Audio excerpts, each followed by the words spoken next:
बना।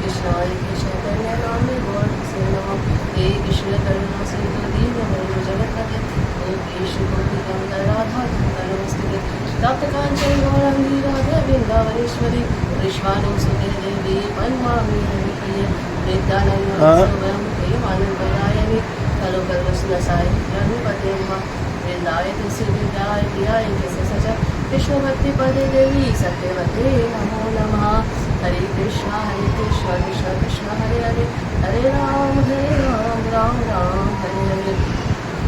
सर्वप्रथम मैं अपने गुरुदेव जय ओम अष्टकर सतश्री श्रीमद श्रीधर महाराज जी की चरणों में अनंत कोटि दंडवत प्रणाम करते हुए अहेतु की कृपा की वाचा करती हूँ।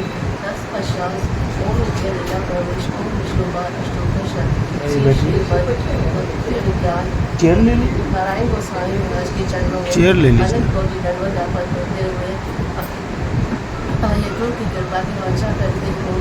समस्त वैष्णव करोदेव के चरणों में मेरा निर्मल स्वीकार हो। आप सभी भक्तों को मेरा बड़ा कृष्ण 10 मिनट बोली थी।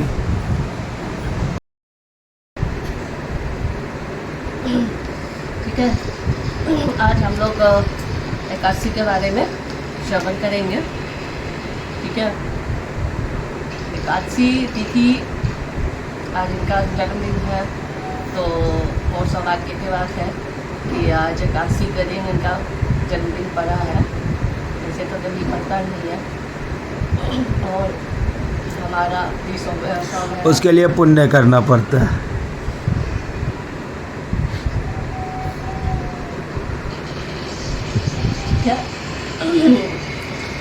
और हमारा सौभाग्य है कि आज हम एकादशी व्रत का आपको कथा सुनाएंगे। गुरुदेव की कृपा से जो हमारे गुरुदेव हैं अष्टोत्तर ओम विष्णुपाद अष्टोत्तर श्री श्रीमद भक्ति प्रज्ञा श्रीधर महाराज जी के। तो एकादशी के बारे में है कि एकादशी का प्रकट्य कैसे हुआ, कि एकादशी कब से है, कैसे हो रहा है, वो ये सब आपको पद्म पुराण में वर्णन किया गया है। सबसे पहले अगर हम लोग जनरली देखें कि एकादशी क्यों करते हैं, एकादशी करने का क्या रीजन है। ठीक है। एकादशी को हम लोग माधव तिथि भी कहते हैं, भक्ति चंडी भी कहते हैं। इससे हमारी भक्ति को बढ़ती है और माधव तिथि होती है। इसमें है कि अगर हम पहले अगर साइंटिफिकली देख लें, लोग आजकल साइंस को ज़्यादा मानता है, साइंस को ज़्यादा समझता है, तो इसमें क्या होता है कि साइंस के अकॉर्डिंग कहते हैं, साइंस भी इसको अप्रूव किया है कि जो एकादशी करने से क्या होते हैं, हमारे जो बॉडी है वो अच्छे से काम करते हैं, जैसे शारीरिक काम। जैसे कि एकादशी में होते हैं कि 2 पक्ष होते हैं हमारे मन में आते हैं, एक शुक्ल पक्ष एक कृष्ण पक्ष। तो हर 15 दिन के आते रहते हैं, 15-16 दिन। तो उसमें क्या होते हैं, जो अर्थ है, जो धरती है हमारी, वो मून के पास आ जाती है। हर 15 दिन में कभी हम लोग रोटेट करते रहते हैं ऐसे। उससे क्या होता है, समुद्र में भी ज्वार भाट आता है। जो मून है ना, अपनी जो वो पानी को आकर्षित करती है अपनी ग्रेविटेशन पावर से। हाँ, ग्रेविटेशन के थ्रू ही अपनी ओर आकर्षित करती है। तो इंसान के बॉडी में भी काफ़ी पानी है, तो इस दिन जो खाना पानी ये सब खाता है, वो क्या होता है, खींचेगा तो क्या होगा, सर पे चढ़ जाता है, जिससे बहुत तरह तरह की बीमारियाँ उत्पन्न हो जाती है। ठीक है। इसके बारे में और भी बहुत सारे साइंस ये है जो साइंटिस्ट जिसको नोबेल प्राइज मिला है, जिसके बारे में सर्च करने पे कि एकादशी करने से क्या क्या फ़ायदा है। तो इसमें है कि एकादशी का जैसे बीमारी है, डायबिटीज है, कुछ ऐसा बीमारी होता है जैसे के पेट में अलग तरह के जो डेड सेल उत्पन्न हो जाते हैं, जैसे कि कीड़ा बैक्टीरिया, जो कि आदमी क्या होता है, ये बॉडी क्या है, एक तरह का क्या है, इंजन की तरह ही काम करता है, ये इंजन की तरह काम करता है। अगर आप इसको 24 घंटा खटाते रहेंगे, काम करते करते करते तो जल्दी ख़राब हो जाएगा। तो हर चीज़ को 15 दिन 20 दिन में एक रेस्ट चाहिए। तो 81 का क्या होता है, 15 दिन क्या होता है, अगर इसको हम लोग करते हैं तो क्या होता है, इससे हमारे जो शरीर है उसको रेस्ट मिलता है। अब हम लोग क्या करते हैं, शरीर खाते पीते किसके लिए, सोचते हैं शरीर के लिए, उठना बैठना खाना पीना सब किसके लिए, शरीर के लिए। और हम लोग कभी सोचते हैं कि हमारा आत्मा भी है, वो कितने सालों साल से भूखा है। कोई सोचता है अपने आत्मा के बारे में? कोई नहीं। हम लोग सिर्फ अपना खा लिए ख़त्म कर सा। एक दिन 15 दिन में 81 जब आए उस दिन हमें अपने आत्मा के लिए भी सोचना है। ठीक है, इसमें हमारा जो कुरान में वर्णन है, क्या वर्णन है, उपावितस्य पापे हो यस्तु वासो में सो उपवास न तो उपवास लंघन। इसमें क्या बताते हैं कि उपवास का मतलब ये है कि आपको ये खाना है, कोई कुछ करता है कि कुछ आटा खा लो, कुछ फ्रूट खा लो, ये खा लो, वो कर लो, खाने पर दिमाग नहीं लगाना है। क्या करना, एक दिन हमको अपने भगवान में ध्यान लगाना है और अपने मोहित करना है। तो पिता का आदेश, ब्रह्मा जी की पुत्री थी तो पिता का आदेश लेके वो मोहिनी चली गई उसी पर्वत पे। ठीक है, कौशिक नामक नगर के पर्वत पे वो लोग पर्वत पे रहते थे। तो उस पर्वत पर जब गया तो क्या हो गया, वहाँ पे बहुत सुंदर से संगीत गान करने लगे।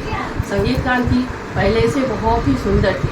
तो संगीत गान के तो सारे देव दैत्य सब लोग आके क्या हो रहे थे, सुनने लगे उनके वादन को। फिर उसी वन में एक राजा, वही जो राजा था रुक्मादन, जा रहा था वन में खोजकार से एक मुनि से मिले।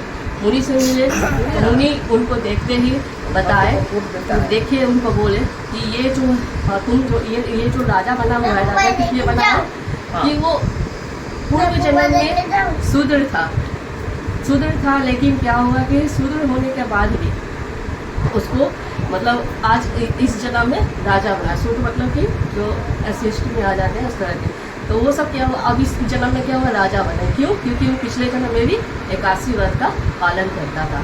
फिर वो मुनि से मिलने के बाद आगे बढ़े जंगल में, फिर अपना प्रस्थान किए। तो उधर वो मोहिनी मिली उसको देख के वो मोहित हो गया कि भाई इतनी सुंदर लड़की है, राजा पहाड़ के ऊपर। तो फिर उससे अपने विवाह के लिए यहाँ पर ये देखे पश्चात कि हाँ हम तुमसे विवाह करना चाहते हैं। मोहिनी बोली, हाँ मुझे ब्रह्मा जी ने भेजा है, मेरे पिता ने, कि इस आपके प्रसन्नता सुन के उन्होंने बोला है कि मुझे शादी करना है तो इसी राजा से करना है, रुक्मादन से। तो फिर वो दोनों क्या किए, शादी कर लिए। विवाह होने के पश्चात काफ़ी दिन तक वो लोग, पहले तो ऐसा था काफ़ी साल तक भोग विलास की आराम से रहे, कोई दिक्कत नहीं था। फिर बाद में क्या हुआ, वो राजा का पहला भी शादी हुआ था। तो वो क्या हुआ कि एक ऐसा साफ रहते थे, एक दिन 81 का मंथ आया, 81 मास आया। तो 81 में लोग व्रत का पालन करते हैं। तो वो अपनी पत्नी से बोले कि इस बार मैं 81 कार्तिक मास का पालन करूँगा। तो उसने बोला कि देखो राजन, आप 81 व्रत का पालन मत करो, मैं आपके बिना एक मिनट भी नहीं रह सकती हूँ। आप इस व्रत का पालन करोगे तो मैं एक क्षण भी नहीं रह सकती हूँ, आप इसको नहीं करो। आप अपनी पत्नी जो संध्यावली, उनकी पहली पत्नी का नाम संध्यावली था, आप उसका काम करो, उसे दे दो ये 81 व्रत करने के लिए। तो वो बोले कार्तिक मास का व्रत का पालन करने के लिए। तो वो बोले ठीक है। उसी समय उसका एक बेटा भी था, ठीक है, धर्मादन नाम था उसका। तो वो बेटा क्या किया, जब पिता दूसरी शादी की है तो वो अपना भोग विलास में उधर ही थे व्यस्त, तब तक बेटा ने उसको राज्य को संभाल रखा था। तो वो बेटा राजा जब बना तो वो भी अपने पिता की तरह ही पूरे समाज में क्या करता था, ढोल पिटवा के 81 का ऐलान करता था कि आज 81 कोई भी अन्न ग्रहण नहीं करेगा। तो जैसे जैसे फिर ढोल नगाड़े बजने लगे तो फिर राजा सुना कि अच्छा 81 का ऐलान हो गया कि आज 81 है, कोई नहीं खाएगा। तो वहाँ पे उसकी जो पत्नी थी मोहिनी, वो बोलती है कि हे राजन, आप ये 81 व्रत का पालन ना करें, इसको छोड़ दीजिए, आप आज के दिन अन्न ग्रहण करिए। तो वो बोलते हैं मैं तो राजा हूँ, हमेशा सबको बताया हूँ कि भाई आज के दिन अन्न नहीं ग्रहण करना है, और तुम मुझे ही विपरीत में बता रही हो कि अन्न ग्रहण करो, ऐसे कैसे चलेगा। तो वो बोली नहीं मैं नहीं करूँगा, या तुम्हारा बात नहीं मानूंगा।